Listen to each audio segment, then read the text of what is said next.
গান আছে আমার, তো সেটা সবার খুব পছন্দের, খুব হিট গান, আর কিছু বেশি বলা যাবে না।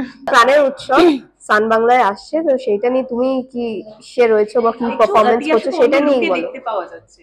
হ্যাঁ, আর এটা আমার ফার্স্ট টাইম না প্রাণের উৎসব, এটা আমার সেকেন্ড টাইম। মিডিলে একটা ইয়ার একটু গ্যাপ হয়ে গেছিল, খুবই ভালো লাগে। আর এই যে এখানে আসলে এরকম সুন্দর পারফরমেন্সের সাথে সাথে আমি একটু অন্যরকম লুকও পাই, যেহেতু সবসময় তোমরা দেখো যে খুব সিম্পল একদম মানে নো মেকআপ লুকে, তো এখানে আসলে একটু অন্যরকম লুকও পাওয়া যায়, তার জন্য খুবই ভালো লাগে। আর তোমার কি পারফরমেন্স রয়েছে এখানে?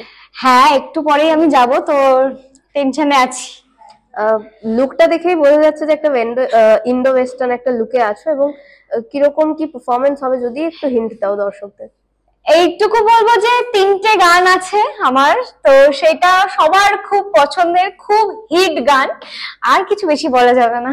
রিহার্সাল কতদিন ধরে করলে বা কতক্ষণ ধরে করলে? একদিন জাস্ট করেছি 30 মিনিটস মতো, আর নেক্সট ডে যেদিন আমি করেছি সেদিন আমি পুরো উপোস করেছিলাম, নির্জলা উপোস।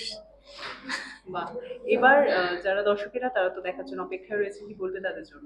তাদেরকে একটাই বলবো যে শুধু আমার না, আরো অনেক প্রচুর ভালো ভালো গান করে গেছে, সবাই ভালো ভালো পারফরমেন্স করে গেছে অলরেডি, আমি দেখেছি। আই থিঙ্ক সবার খুব ভালো লাগবে, তো প্লিজ সবাই দেখো সান বাংলা প্রাণের উৎসব।